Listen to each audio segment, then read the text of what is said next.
Alright, so this is how I made the Sounds of My City video. And side note, it took so long. It took freaking ages. How's it going, guys? My name is Andrew Murphy from Down Under in Gold Coast, Australia. Now real quick, if you haven't actually checked out this video that I'm referring to, I'll leave a link up here so you can actually check it out, because otherwise none of this will actually really make sense. All right, so my aim for this project was to basically showcase the beauty and the things that I really like about living on the Gold Coast, because I freaking love it here.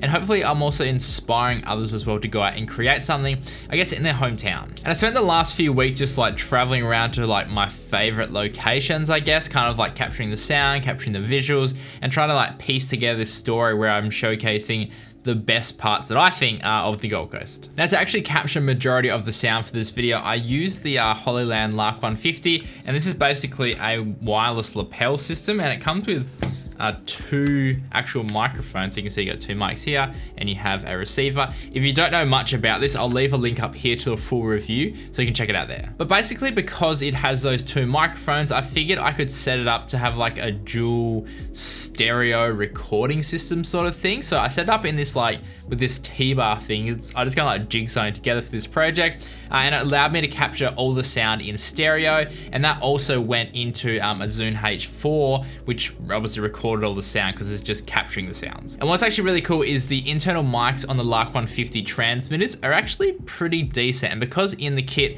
it comes with this little like furry windsock thing, literally just putting that on and using this as a microphone was basically what most of the sounds you heard in this were captured with, and it sounds really good. And then for all the extra sounds that I didn't really capture while I was shooting, or I didn't potentially have the mic out for those shots, I actually set up like a little studio session. I had it in front of me, and I basically went through. I'll just show you. You can see what I was doing.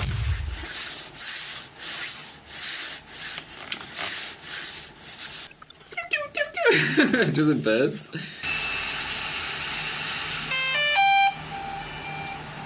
So basically nearly everything was captured using the actual Hollyland Lark150 system, even like the whoosh sound effects when things go past the frame. Let's go whoosh transitions.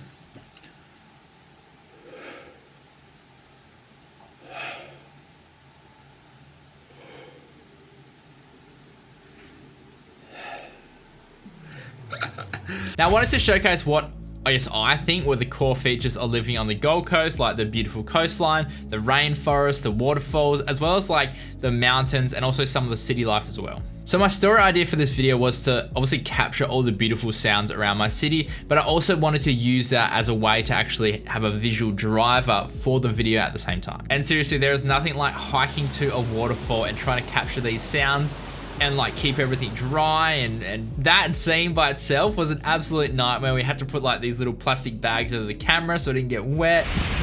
Not fun. Have to like walk away every time you want to do anything because you don't want to get like water on the sensor and on the lenses. But it's a cool visual driver for the actual video, because if you hear the sounds, it's like, oh, it's cool, it's a waterfall. But actually being able to see how we captured the sound and what went into capturing that is a really cool part of it. Now, as for the visuals, I shot nearly everything on the Canon C70, and I was using the Samyang 50mm T1.5 Cine and the Canon 24-105 f4L for most of the shots. And then for the drone shots, I used a combination of the DJI Mavic 2 Pro, the DJI Air 2S, and the Mavic Mini. And we also used Jason's Sony FX6 as well, when he was actually trying to capture some shots of me. And most of the shots were captured with natural light. We basically just timed when we were going to be in certain locations so we could get the most natural light, or the best looking light, like at sunrise or sunset. But in terms of like the indoor scene that I set up for the start, I used a Nanlite FS150 with a gobo attachment, and I had this little like window grate cutout thing to basically try to simulate sunrise light coming through a window. And then also I had some pavo tubes as well, just kind of like adding some ambient light in as well. And I honestly think that scene turned out really good, and it actually really sells that it's kind of like that really early morning light. It's the first time actually using the gobo in this situation. I think it did a really good job. But in terms of actually putting this all together, I've spent the last few weeks actually capturing and collaborating and dueling everything to put this video together. But I honestly could not have done it without all my mates and my fiance helping me out. So for everyone that was involved, there's a ton of you, and you know who you are. Thank you so much for making this happen, and I definitely couldn't have done it without you. Alrighty guys, if you did enjoy this one, then consider liking and subscribing. And again, if you have not seen the video, I'll leave it linked down below so you can go check it out. But as always guys, stay creative and just be you. Have fun.